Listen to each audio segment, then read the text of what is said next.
Bonjour à tous, l'heure des pros, voici le sommaire. Aujourd'hui, on peut donc dire des horreurs, raconter n'importe quoi, on peut insulter les femmes, humilier les Mexicains, mentir à l'Amérique, on peut se conduire comme le dernier des beaufs, on peut être vulgaire, dangereux, démago, populo, devenir le président des USA et donc être désigné homme de l'année. Car c'est une évidence, Trump est l'homme de l'année. Nous en parlerons. À quoi et à qui sert Vincent Peillon, l'ancien ministre de l'Éducation nationale, qui se lance dans la primaire à gauche? Y a-t-il un pilote dans le sous-marin? Peillon pour couler valse, petit meurtre entre amis. Y aura-t-il du foie gras à Noël? Le réveillon plombe-t-il le budget? Noël à tout prix? L'écharpe pour grand-maman? L'iPhone 6 pour votre fille de 15 ans? Des stilettos pour votre fiancé? Noël en décembre, janvier chez le banquier. Et nous commencerons cette heure des pros par Jérôme Cahuzac et par la sanction, la peine qui le touche. Est-ce que la justice doit être exemplaire? Et pour en parler autour de la table, Marie Danser. Bonjour Marie. Bonjour Pascal. Vous êtes journaliste économique à La Croix. Bruno Roger Petit. Bonjour. Challenge. Tout à fait. Vous allez bien? Ça va. J'ai vu que Challenge avait publié hier les 100 premiers patrons français. Et il n'y a pas une femme dans les 100 premiers patrons français. Il y en a une. Une femme sur 100. Une femme, je crois. Oui. Il va falloir changer quand même. Il y a aussi un excellent article sur Manuel Valls que je co-signe avec Maurice Safran et Nicolas Domnac, je le signale au passage. Guillaume Perrault est là du Figaro. Bonjour. Et puis, pour la première fois à l'écran, si j'ose dire, Tony Roulance. Alors régulièrement, nous avons autour de cette table, bonjour Tony, bonjour. Des personnalités qui ne sont pas des éditorialistes, qui ne sont pas de l'entre-soi, comme on dit, mais des gens de la vraie vie, des gens de la vie civile. Et vous, vous êtes directeur de clientèle de l'AFORP, qui est... De l'AFORP, qui est un organisme de formation. Bon, et on m'a dit que vous étiez formidable. Bah écoutez, on va essayer. Et que vous aviez un avis sur l'actualité. Ça, toujours. Bon, bah écoutez, c'est pour ça, évidemment, que vous êtes là. Et on va donc parler de cette peine qui touche Jérôme Cahuzac. 3 ans de prison ferme. C'était d'ailleurs les réquisitions du parquet. On va écouter Maître Xavier Normand Baudard, l'avocat de l'État. Je ne me satisfais jamais d'une peine dans un sens ou dans un autre. Je ne commande pas l'importance d'une peine. Je constate simplement que le tribunal a mis en exergue la gravité des faits et a donné une réponse pénale qui m'apparaît logique au regard des faits et de leur gravité tout à fait. C'est un jugement qui a plus que valeur d'avertissement. À mon sens, il marque une évolution de plus dans la répression de la fraude fiscale et du blanchiment de fraude fiscale. Mais la question qui est posée à travers Jérôme Cahuzac, c'est est-ce qu'un jugement doit être exemplaire parce que le ministre doit l'être lui-même? Guillaume Perrault. Il y a toujours une fonction d'exemplarité dans la justice pénale, même si c'est des gens qui ne sont pas connus. Il est courant que le procureur, quand il requiert une peine, à l'audience, dise « je sollicite une peine exemplaire du tribunal ». Donc c'est pas... Non mais là c'est différent parce qu'évidemment c'est pour le public. C'est là que la question est posée. Est-ce qu'elle doit être exemplaire pour les citoyens? Il y a toujours une part... La notion d'exemple donné à la société, elle est toujours présente à l'esprit des juges, quel que soit le profil du prévenu qu'ils ont à juger. À plus forte raison, si c'est une personnalité publique qui s'est mise dans une situation impossible et indéfendable comme Jérôme Cahuzac, parce que je souhaitais bon courage à ses avocats, c'était vraiment indéfendable. Et on a tous en mémoire cette image immortelle de conférence de presse lançant une campagne contre la fraude fiscale présentée par Jérôme Cahuzac dans le rôle d'Eliott Ness. Donc il est évident que quand on se met dans une situation de tartuffe comme Cahuzac l'a fait, on écope d'une sanction très dure. La sanction juste, 3 ans. C'est-à-dire, avant tout, la justice applique la loi. Il n'y a pas de sanction comme ça qui sort du chapeau de manière arbitraire. Donc, évidemment que cette sanction correspond à ce qui est prévu par les textes. Oui, ensuite, c'est même prévu plus, hein. C'est voilà. ça qui est étonnant, c'est-à-dire qu'il encourait 7 ans de prison ferme et le parquet avait requis 3 ans. Oui, mais et on a jamais le maximal. Oui, mais qu'est-ce qu'il faut faire pour avoir le maximum? Parce que tu pourrais imaginer quand même qu'il a fait le maximum. En tout cas, il a de la prison ferme. qui n'est pas aménageable, ça a bien été précisé, et puis ça correspond effectivement aux réquisitions du parquet, qui a bien mentionné donc la gravité et la durée de la faute, la fonction occupée par cette personne, et puis l'insistance, l'accent sur la criminalité en col blanc, qui n'a pas à être moins punie qu'une criminalité peut-être plus donc de c'est base, juste, plus selon basique. vous, cette peine de prison? En tout cas, ça correspond aussi à un contexte qui est ce sentiment d'entre-soi, de déconnexion dont vous parliez, entre les élites et la France d'en bas, comme disait Monsieur Raffarin. Et donc là-dessus, c'était clairement mentionné dans les réquisitions du parquet qu'il fallait aussi tenir compte de ce contexte. Même si la France d'en bas, comme vous dites, ce matin dit « il ne dort pas en prison ». Alors que s'interroge en disant pourquoi il n'est pas en prison. Il a fait appel. Donc l'appel est suspensif. Mais il y aurait pu avoir mandat de dépôt. C'est ce que je veux dire. Bruno Roger-Petit, est-ce que la justice doit être exemplaire? Pour les puissants, c'est ça la question. Oui, parce que sinon il y a une tautologie dans votre affaire. Parce que par définition, la justice est là pour rappeler aux uns et aux autres l'exemplarité qu'il sied dans la. J'aime lorsque vous parlez déjà de la tautologie. Oui. La France, c'est la France. C'est une tautologie. Ça, c'est une tautologie. C'était De Gaulle disait ça. Elle est même superbe celle-là. Bon, c'est la tautologie suprême. Bon, bref. Donc oui, l'exemplarité, ça c'est la justice. Dans le cas de notre ami Cahuzac, une réflexion en passant. Il faudra voir comment est rédigé précisément le jugement. Et ça, on ne l'aura pas tout de suite, comme d'habitude. Parce qu'il y avait quand même un aspect qu'il a soulevé au cours des débats, qui est que le compte initial qu'il ouvre, à l'origine, n'est pas nécessairement destiné à son usage personnel, mais très probablement à usage de financement politique pour préparer ce qui n'a jamais eu lieu, mais éventuellement une campagne présidentielle. C'est ce qu'il a dit en tout cas, c'était sa défense. C'est ce qu'il a dit, il y a un certain nombre d'éléments qui ont été sortis par Mediapart qui semblent attester qu'à l'origine il y avait de ça aussi.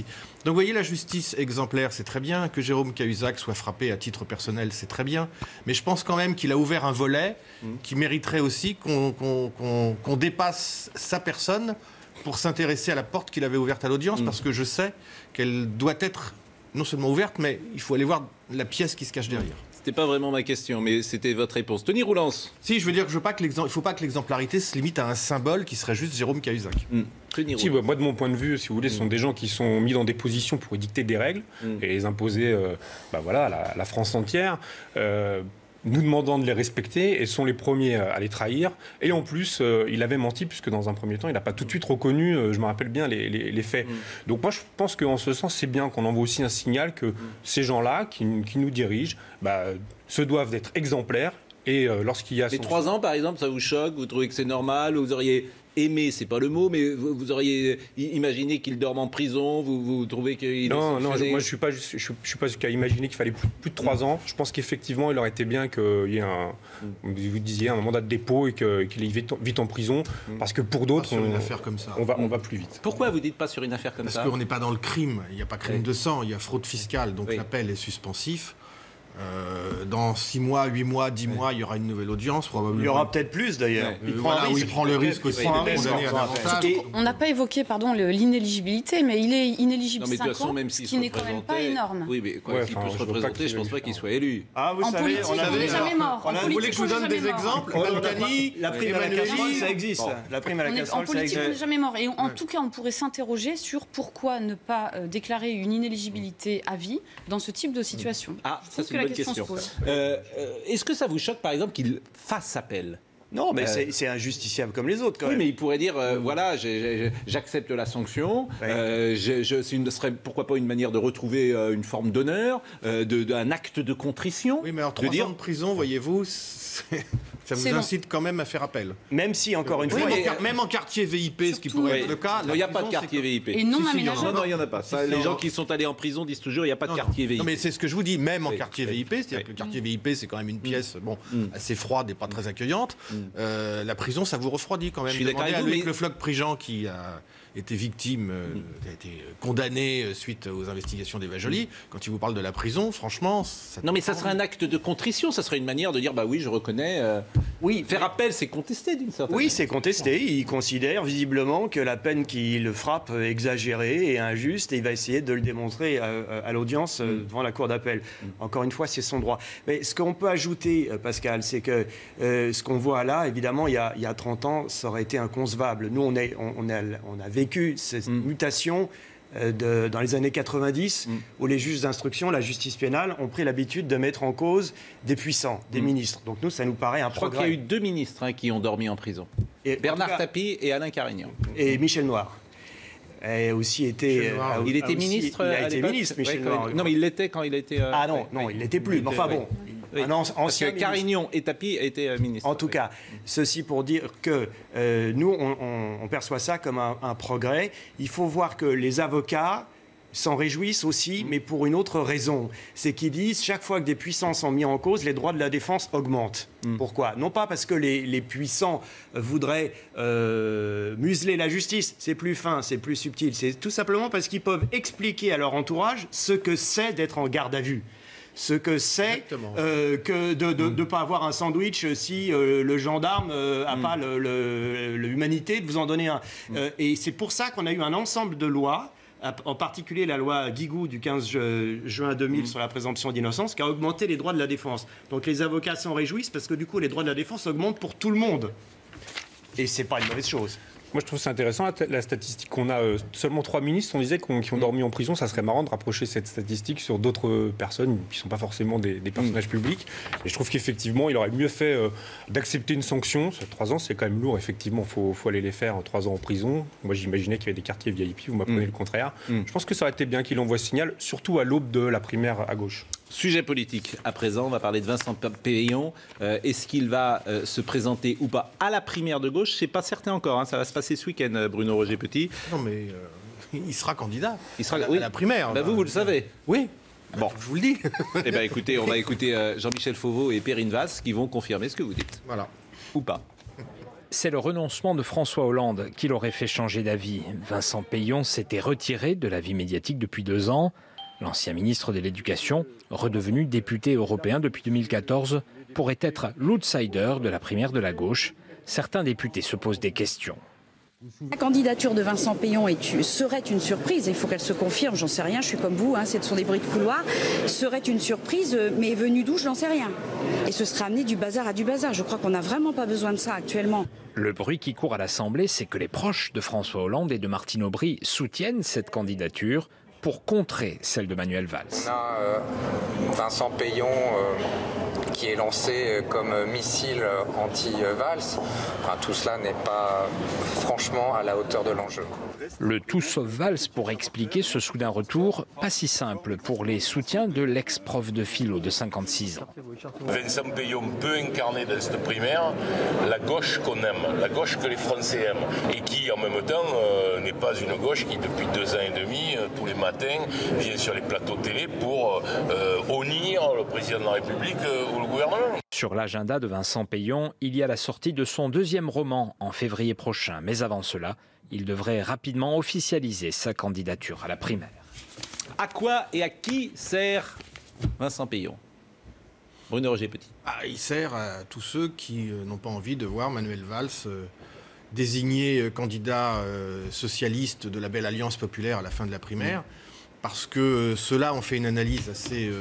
dont beaucoup de Hollandais ont fait une analyse assez simple. C'est que ni Montebourg ni Hamon, pour des raisons personnelles, politiques, de crédibilité politique, ne sont en mesure d'être des opposants sérieux dans lesquels ils ont envie de se reconnaître. Bon, il y a un gros doute sur leur crédibilité et leur potentialité. Donc il fallait trouver un candidat, entre guillemets, de rassemblement.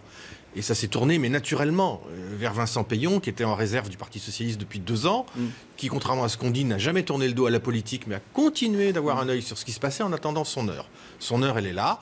Donc vous avez un certain nombre de gens, des Hollandais du premier cercle, qui ne veulent pas entendre ce que leur dit actuellement François Hollande, à savoir, vous n'avez pas le choix, il faut que ce soit Valls. Et qui se sont dit, François, tu es gentil, parce qu'il lui parle comme ça, nous on fait ce qu'on veut maintenant, donc on a envie d'aller chercher Vincent, et ce sera Vincent Peillon, notre candidat. Donc Vincent Peillon pourrait porter, pourquoi pas, les couleurs de la gauche au printemps. Tout à fait, c'est possible. Vous y croyez? Non, j'y crois pas, parce que il s'agissait d'un congrès du Parti Socialiste qui est uniquement à destination des adhérents. Pourquoi pas? On pourrait effectivement voir l'émergence d'un homme nouveau, ou relativement nouveau, comme Peillon. Mais là, on s'adresse, à l'ensemble des électeurs et des sympathisants de gauche. Or, Peillon n'est pas très connu. Il a été ministre de François Hollande, ce qui est un handicap, vous me direz les autres aussi, mais ils portent tous ce handicap d'être associé au bilan de Hollande qui est rejeté. Alors certes, lui, il est sorti il y a déjà un moment, enfin Duflot aussi, il était sorti il y a un moment, ça ne l'a pas empêché de se faire laminer à la primaire des Verts. Donc c'est une situation assez étrange où chacun prépare surtout ce qui se passera après l'échec qui est quasi acté du PS à la prochaine présidentielle. Et c'est plus prendre le contrôle du Parti socialiste qui est dans les esprits. Mais quand Guillaume Perrault dit effectivement, Marie Danseur, qu'il est assez peu connu, Vincent Peillon, c'est vrai qu'il y a un fort déficit de notoriété. Peut-être pas à gauche, mais en tout cas dans l'électorat global. La primaire peut être une occasion, en l'occurrence, Guillaume Perrault le dit, de se faire connaître et puis de faire un pari sur l'après.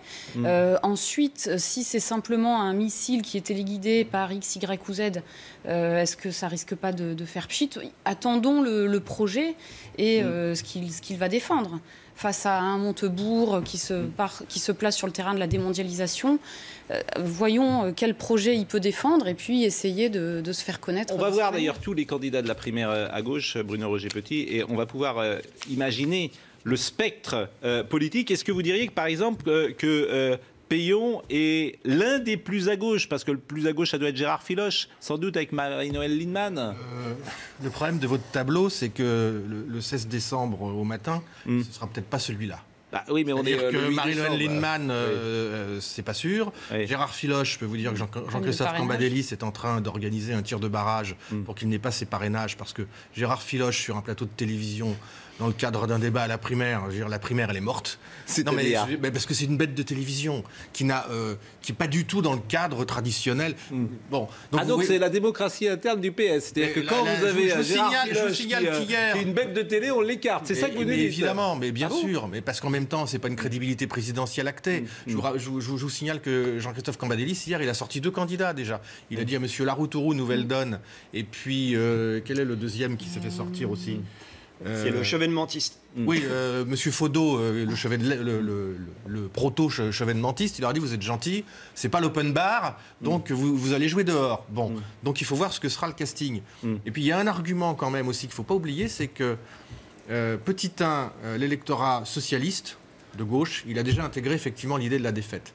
Et du coup, ça peut se retourner contre Manuel Valls, parce que j'ai quand même un certain nombre d'échos de terrain, de parlementaires qui vous disent ce qu'ils entendent. Le désir de sanctionner Manuel Valls, il existe. Je ne sais pas s'il est majoritaire aujourd'hui, mais dans les rangs de la gauche profonde, celle qui va venir voter à la primaire, où il y aura probablement, il faudra voir aussi le nombre de gens... Donc Peillon, ça peut être le candidat le plus à gauche pour eux et le plus crédible. C'est pareil que la primaire de droite, c'est une clientèle très déterminée, très particulière qui va venir voter, et il y a beaucoup de gens au sein de cette clientèle qui ont envie de sanctionner Manuel Valls. Alors, et qui sont prêts à prendre n'importe quel bulletin pour le faire. Si vous nous rejoignez, sachez-le, chaque matin, nous parlons avec beaucoup d'éditorialistes, bien sûr, mais aussi avec des représentants de la vie, entre guillemets, civile. Donc les journalistes sont hors de la vie civile.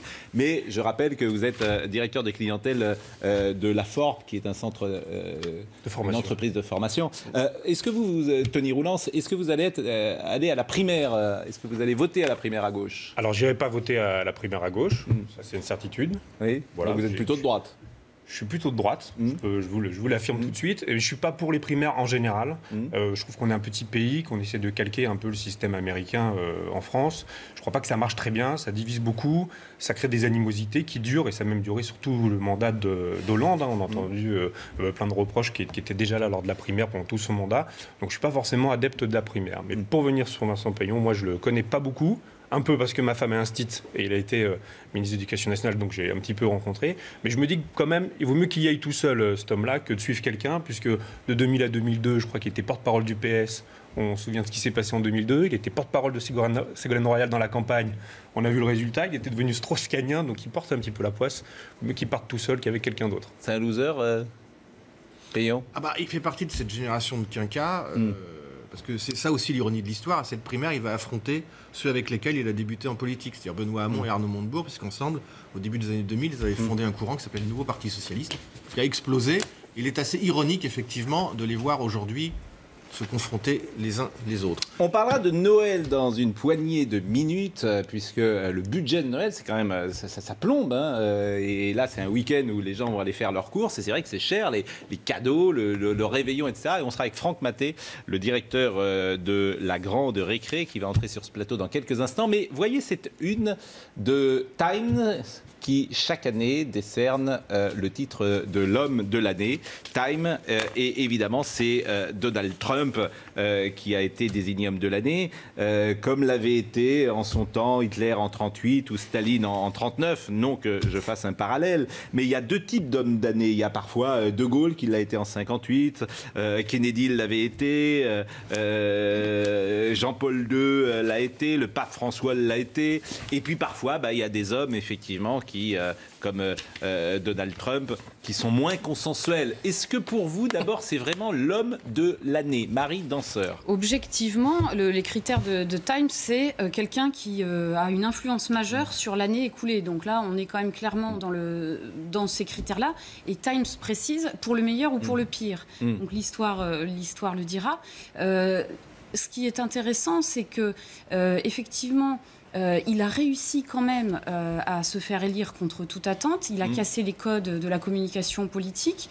Il a réussi à surfer sur la colère des ouvriers qui ont souffert de la démondialisation.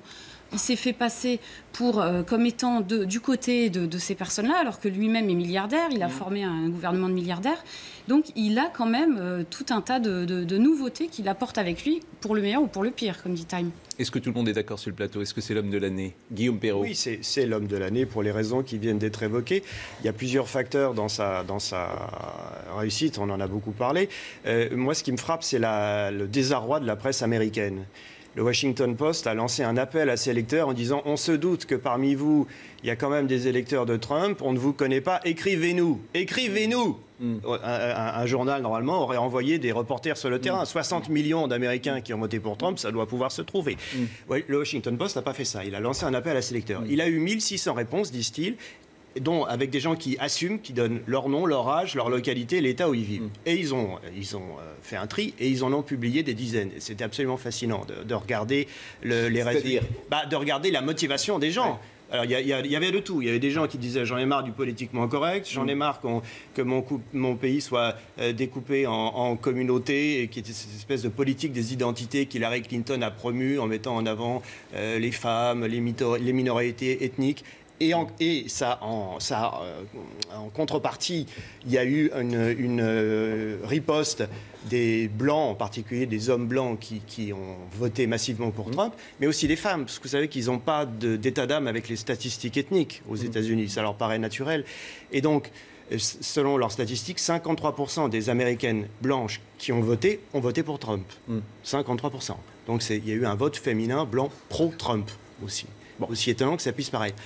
Donc, il y a une difficulté des médias américains d'abord à accepter ce qui s'est passé, ensuite à sortir de leur bureau parce qu'ils ont eu des licenciements massifs. Il y avait à peu près un tiers de cartes de presse de moins aux États-Unis qu'il y a 15-20 ans aujourd'hui.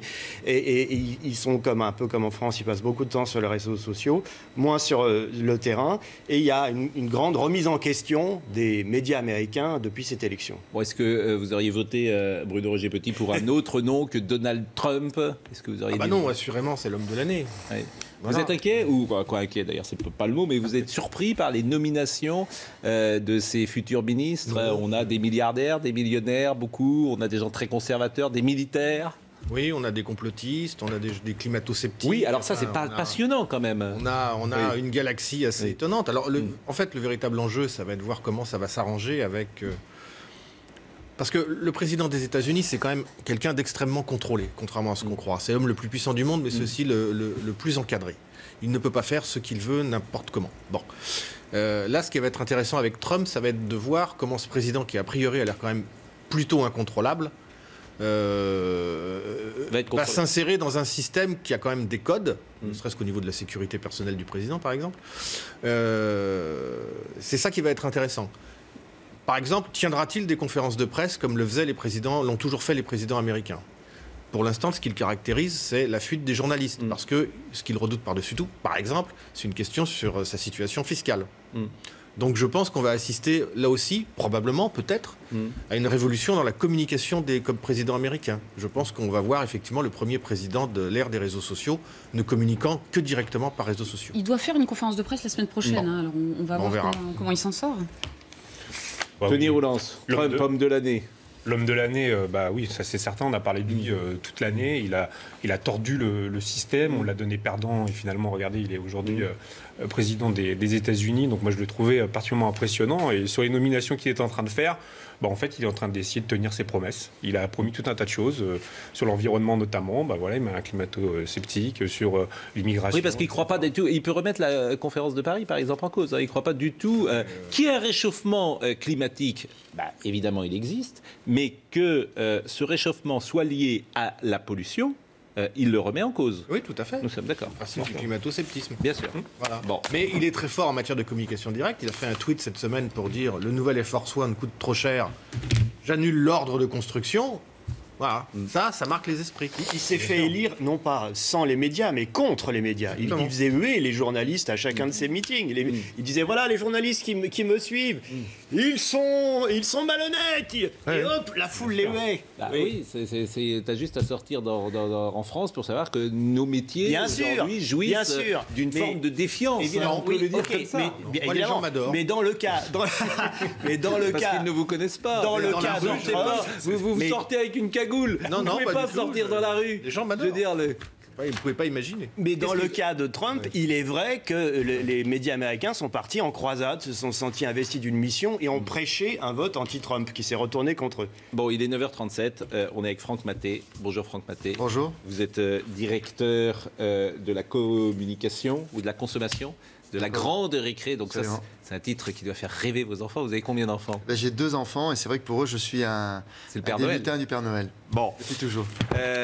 On va parler avec vous du budget qui est consacré aux cadeaux chaque année. Notre question ce matin, c'est est-ce que le budget de Noël, est-ce que le réveillon plombe le budget? Parce que c'est quand même très cher Noël. On est là en train d'acheter des cadeaux pour les enfants, pour belle maman, pour... Vous offrez pas de cadeaux. Bon, non, j'aime bien les recevoir. Bon, voilà. Bon, alors, on est allé se balader dans les rues de Paris, sur les Champs-Élysées hier soir, et on a demandé aux gens cette question toute simple. Est-ce que c'est un budget, quoi, Noël? Est-ce que ça plombe votre année? En effet, le budget Noël est assez conséquent. Et généralement, on s'y prend à l'avance à partir du mois d'octobre pour pouvoir étaler sur plusieurs mois. Les fêtes de Noël, c'est un budget pour la famille. On est une famille assez nombreuse. Donc c'est vrai que les fêtes de Noël, il faut faire des concessions en fin de compte. Bien sûr, le budget est un peu plombé, mais comme on achète du rêve, ça plombe pas tant que ça. Voilà, il faut bien gâter ses enfants parce que c'est quand même Noël, c'est important. C'est une question de niveau de vie. Hein. Si on a les moyens d'acheter sans problème, tout va bien se passer. Quand c'est ric-rac, évidemment, les questions se posent. Donc ça veut dire qu'il faut faire attention tout le temps, il faut comparer, il faut être très attentif. Bon, Franck Maté, est-ce qu'on sait le prix que dépensent les Français en moyenne pour acheter des cadeaux aux enfants? Ce qu'on sait, c'est ce que les enfants reçoivent en valeur de cadeaux, c'est-à-dire 250 € pour Noël. Donc c'est un beau budget, ça correspond à peu près à 8 cadeaux. Donc 8 cadeaux reçus au pied du sapin. C'est beaucoup d'argent, hein? C'est beaucoup d'argent. Mais alors là, il y a tout le monde. Il y a toute la famille. Et c'est pour ça que ça fait beaucoup d'argent. Parce que Noël, c'est la fête préférée des Français. C'est une fête familiale. Et donc, il y a les parents, les grands-parents, les oncles, les tantes et les amis. Donc, tout ça orienté vers un enfant pour satisfaire ses besoins par rapport à sa liste au Père Noël. Et est-ce que ça plombe votre budget, par exemple, Tony Roulance, à Noël? Est-ce que vous y pensez depuis 1 mois, 2 mois à Noël? Alors, ça ne plombe pas mon budget annuel quand même, mais effectivement, c'est une dépense certaine. Et on y pense, oui, depuis 2 mois, parce qu'aujourd'hui, les gens qui nous vendent des jouets commencent déjà à la Toussaint à mettre les cadeaux en rayon. Les annonceurs se font plus présents sur les chaînes télé. Donc moi, mes 2 petites filles, elles commencent déjà à réclamer. Et voilà, donc on anticipe de plus en plus. Du coup, on dépense sur une plus longue période et on dépense plus. Voilà, donc s'il y a bien aujourd'hui un compte en banque que j'aimerais avoir, c'est celui du Père Noël qui est de plus en plus habile chaque année pour aller piquer mes euros au fond de ma poche. Bravo à la grande récré et à d'autres. Est-ce que il y a des nouveaux types de comportements, Marie Danseur, des gens peut-être qui ne s'offrent plus de cadeaux parce que ça devient tellement cher que toute la famille dit bon bah, cette année on s'offre pas de cadeaux, ça sert à rien. Je pense que tous les comportements existent. On est dans une tendance où se développe un mouvement vers plus de sobriété, plus de dépenses raisonnables. Et puis on a le budget de 600 € cette année. On pense que les Français vont dépenser 600 € en moyenne pour leur réveillon et pour les cadeaux. Mais c'est une moyenne qui ne veut rien dire. Donc vous avez des gens qui dépensent plus. C'est 559 exactement. Alors, Claire, ce qui est intéressant, c'est qu'on a cette somme qui est quand même assez importante. Et alors qu'on parle en même temps de crise économique, moi je suis journaliste économique, donc je reviens un peu à mes fondamentaux. On parle d'une crise, d'un chômage qui reste quand même assez élevé. Et pourtant, on a cette somme qui est importante. Pour moi, c'est juste bien le décalage entre souvent le sentiment d'une situation personnelle qui n'est pas si mauvaise que ça.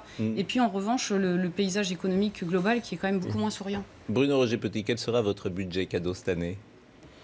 Je ne sais pas encore. Tout ce que je sais, c'est que quand on a des enfants... Mais ils sont grands, vos enfants. Mais justement, on s'aperçoit que le budget jouet, qui au début de leur existence paraît parfois un peu... C'est rien au moment où arrive je veux un portable, je veux... C'est ça qui est fou. Je veux le dernier Apple, machin truc. Voilà, alors un Apple, un Mac, ça coûte 1100 ou 1200 €. Un iPhone 6, ça coûte 800 ou 700 €. Avec une réduc étudiant, vous pouvez sortir 90% de réduc. Bon, quel est le client qui dépense le plus chez vous ? Et combien dépense-t-il ? Nous, les plus grands clients sont évidemment des gens à très gros budget. Donc notre plus gros client, c'est une star internationale de la chanson qui a dépensé à l'occasion des fêtes de Noël 15 000 € pour ses 2 enfants. Donc, mais ça reste des paniers exceptionnels. La dépense moyenne par client, elle est entre 50 et 60 € actuellement. Donc on voit qu'on n'est pas dans les mêmes proportions. Et quels sont les jouets stars cette année ? Alors, dans les jouets stars, je vous en ai amené quelques-uns. Vous avez...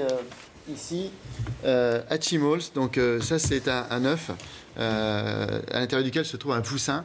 Et donc on va couver l'œuf. Un poussin ? Un poussin, ouais. Et en fait, il va casser la coquille et ensuite on va avoir un compagnon de jeu. Donc là, on assiste à la naissance d'un oiseau. Mais ça, c'est pour les tout petits. C'est pour les enfants à partir de 4-5 ans. Et puis ensuite... Et c'est nouveau, ça n'existait pas la dernière. C'est une nouveauté, c'est une innovation. C'est arrivé le 6 octobre partout en France. Et c'est déjà aujourd'hui en rupture dans beaucoup de magasins. Ça vaut combien ? C'est un jouet qui vaut 80 €. C'est cher. C'est un bon prix parce que c'est un concentré de technologie. C'est pour toute la vie. Je suis commerçant. C'est Calimero. C'est vraiment trop.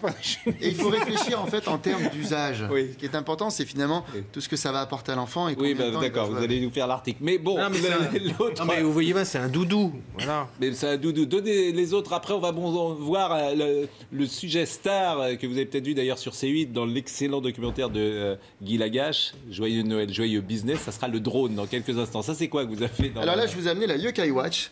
Donc ça, c'est une montre dans laquelle on va insérer un médaillon. Le médaillon contient un esprit, parce qu'il y a plein d'esprits autour de nous. Et donc, les enfants vont révéler l'esprit. Il y a 150 esprits aujourd'hui qui existent. Et donc, il y a un phénomène de collection. Alors et ça, je ne comprends rien du tout. Il y a une fois que vous avez inséré votre médaillon à l'intérieur, comme ceci. Donc là, c'est mon médaillon, c'est mon esprit saint. Je le mets à l'intérieur de ma montre. Là, c'est un chef de tribu qui est en train de parler. Et pour l'enfant, c'est le début d'une histoire. Parce qu'en fait, on est dans un dessin animé, vous voyez. Et dans ce dessin animé, eh bien, le héros, Nathan, il a cette montre, il va capturer les esprits et ensuite, il fait son histoire. Vous aviez une orange quand vous étiez jeune, Guillaume Perrault, vous-même? Non, moi j'avais un Atari 2600, ce qui me paraissait déjà le comble de la technologie et de la sophistication. Donc là, je suis complètement dépassé parce que j'en suis resté à Pac-Man, à Donkey Kong, bref, aux vraies valeurs des années 80. Bon, et dans les années 70, moi j'avais des Lego. Et on avait aussi toute une collection qui s'appelait 2000. Il y avait Chimie 2000, bien, 2000. Et oui. Macomoulage, voilà. Et alors on faisait des trucs invraisemblables. Mais c'était plus pédagogique que ce qu'on fait maintenant, je trouve. Les Legos sont toujours là. Donc les grands classiques d'hier sont là. Et puis, parce que j'avais des costauds avec moi aujourd'hui, je vous ai amené un jouet qui existait dans les années 80, Stretch Armstrong. C'est exactement le même qu'à l'époque. Le principe, c'est en fait de les tirer, de les transformer en vieux. Et il reprend sa forme idéale. Ah, donnez-le-moi, ça, c'est rigolo. Donald Trump jeune. Ça vaut combien, ça? Alors, ça, c'est un jouet qui vaut c'est lourd, moins de 40 €. Oui, c'est lourd. Et ça peut faire mal à un enfant, quand même, hein. Et puis, ça peut être un Ah, bah si, anti-stress pour les je grands. vais vous le donner, vous rigolez, quoi. C'est des chewing-gums. Bon, tiens, je vous le donne. Bah, tiens, Donald Trump jeune, comme vous dites. Regardez comme c'est lourd. Voyez, Ah oui, c'est lourd. Mais bien sûr que c'est lourd. Voyez ce qui Oui, sera peut-être le cadeau. Ce qu'on va voir là, un drone, c'est combien? C'est 500 €, 600 €? Alors non, les premiers drones pour les enfants sont à 49 €. Ah bon, c'est des petits drones. extrêmement accessible. Mais regardez ça, cet extrait donc du documentaire de Guy Lagache, Joyeux Noël, joyeux business. Dans leurs yeux, il y a un jouet qui les fait tous rêver. Allez-y, Père Noël. Même le Père Noël n'y résiste pas. C'est un drôle d'engin volant. Je vais aller le chercher. Oui, excusez-moi. Coupez les gaz. Voilà. C'est super. Ça me plaît, je vais mettre ça dans ma hotte. Il y a ceux qui adorent jouer les pilotes dans leur chambre ou passer au ras de leurs parents dans le salon. Ceux qui jouent avec leurs chiens ou qui explorent leur jardin vu d'en haut. Ceux aussi qui, avec de drôles de lunettes, font la course entre copains à toute vitesse sur un stade de foot. Dans les magasins, on trouve désormais des rayons entiers consacrés aux drones, avec souvent un démonstrateur pour faire l'article. Un secteur dominé par le français Parrot et le chinois DJI. Entre eux, c'est la surenchère d'innovation pour attirer le client. Et du mini-drone à 39 € au plus sophistiqué à plus de 800 €, on en trouve pour tous les budgets. C'est dangereux quand même le drone. Le drone, non, c'est une question d'usage, oui. c'est comme tout. Bah oui, rien, vous rigolez si vous prenez un drone dans la figure. Alors aujourd'hui, vous avez des protections, vous avez des protections sur les hélices. Il faut avoir une protection. Donc non, sur les hélices, elles sont protégées, ce qui évite effectivement tout risque de choc avec les hélices pendant qu'ils volent. Bon. Qu'est-ce que vous aimez qu'on vous offre, Marie, à Noël? Alors moi, pas de drone, plutôt de la nouvelle technologie. Mais est-ce que vous êtes surpris des cadeaux qu'on vous offre ou est-ce qu'ils sont attendus? Ils sont plutôt attendus. Ouais. Je suis quelqu'un qui aime faire une liste au Père Noël. Oui, c'est un petit peu ça, c'est la liste au Père Noël. Donc, moi, je suis resté un grand enfant, donc en fait... faut mieux quand on est à la grande règle. J'ai commandé un Stretch Armstrong pour Noël. Un quoi? Un Stretch Armstrong, donc notre fameux personnage. Oui. Parce que je ne peux pas me détendre, en fait, au bureau. Quand il a une plaisanterie, Bruno Roger Petit, il la répète plusieurs fois. Bon, qu'est-ce que vous avez commandé, vous, à Noël?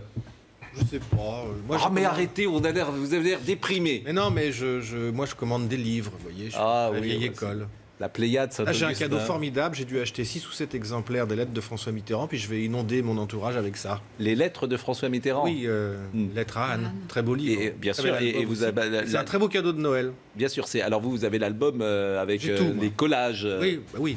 Oui, mais alors, vous êtes Mitterrand. Alors, suivant le degré d'intimité, j'offre l'album avec les collages qui est plus cher et plus beau. Bon. Oui, à ceux qui sont moins intimes, j'offre le livre. Voilà, si vous nous écoutez, les gens qui vont réveillonner avec Bruno Roger Petit, vous pourrez savoir le niveau d'intimité que vous avez avec Bruno Roger Petit.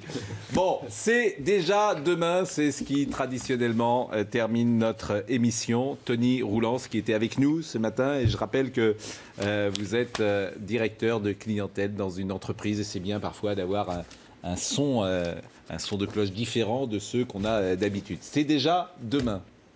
Demain, écoutez, moi d'abord je vais lire le livre de Gérard Jugnot. Plutôt que de me refaire Le Père Noël est une ordure qui va sûrement encore passer 10 fois à la télé. Et il est passé là cette semaine. Oui, il est passé, je l'ai vu. Donc du coup, j'ai revu.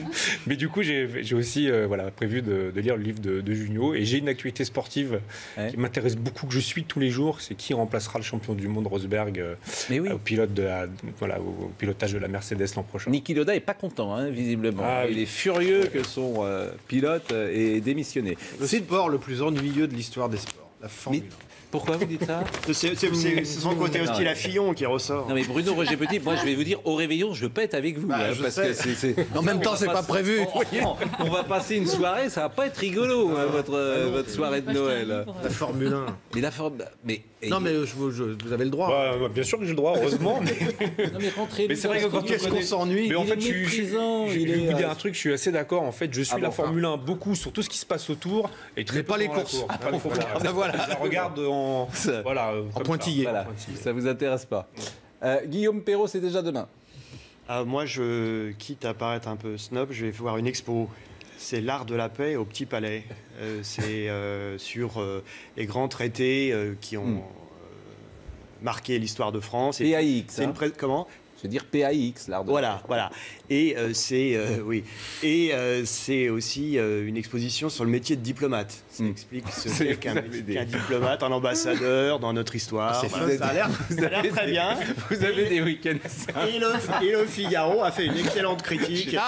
Page culture. Donc évidemment, je suis aveuglément les conseils de mon journal. Bon, bah écoutez, c'est parfait. Marie, danseur, c'est déjà demain. Je vais lire un tout petit ouvrage qui est paru en 1930 de Keynes, Lettres à nos petits-enfants. Donc on est Keynes, le fameux économiste. Ce qui est intéressant, qui a des résonances avec l'actualité, c'est qu'il explique que d'ici à 100 ans, donc en 2030, on aura atteint l'abondance matérielle et qu'on n'aura plus besoin de travailler ou à peine 3 heures par jour. Donc il disait des bêtises.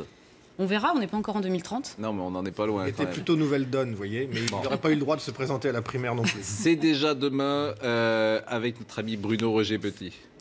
Alors, une bande dessinée. Moi, je suis très fan de Black et Mortimer, Edgar P. Jacobs. Ce barbu roux et ce grand blond à moustache qui vivent ensemble avec une vieille gouvernante. Que se passe-t-il entre eux? On ne sait pas très bien. Enfin bon, ça c'est l'arrière-plan de cette bande dessinée. Et alors, bon, Edgar P. Jacobs est mort il y a très longtemps et depuis une quinzaine d'années, on relance des albums. Il y a le dernier qui vient de sortir, qui s'appelle Le Testament de William S. Alors moi, je les achète systématiquement parce que j'ai envie de les avoir et systématiquement, en fait, profondément, je suis très déçu. Parce que l'univers original d'Edgar P. Jacobs est extraordinaire. Il y avait une liberté totale. Enfin, il pouvait vous promener en un album Mortimer à la préhistoire, au Moyen-Âge et dans un univers post-apocalyptique nucléaire. Et là, vous avez des intrigues. Dans les nouveaux albums, c'est Maigret à la télé, quoi. Voilà. Ben, c'est un peu l'histoire de votre vie. Vous êtes déçu. Éternellement. Oui, mais je suis toujours optimiste. Vous êtes un garçon déçu. C'est déjà demain, évidemment, Franck. Ce sera dans la grande récré pour accueillir ses clients. Merci à Stéphanie Chardavoine et à Marine qui est avec nous tous les matins pour préparer cette émission. C'est déjà demain. C'est grâce à elle. Merci à la régie, bien évidemment, qui a animé cette émission. L'info va se poursuivre sur ITD. Et nous, on se retrouvera lundi matin pour une nouvelle semaine de l'heure des pros.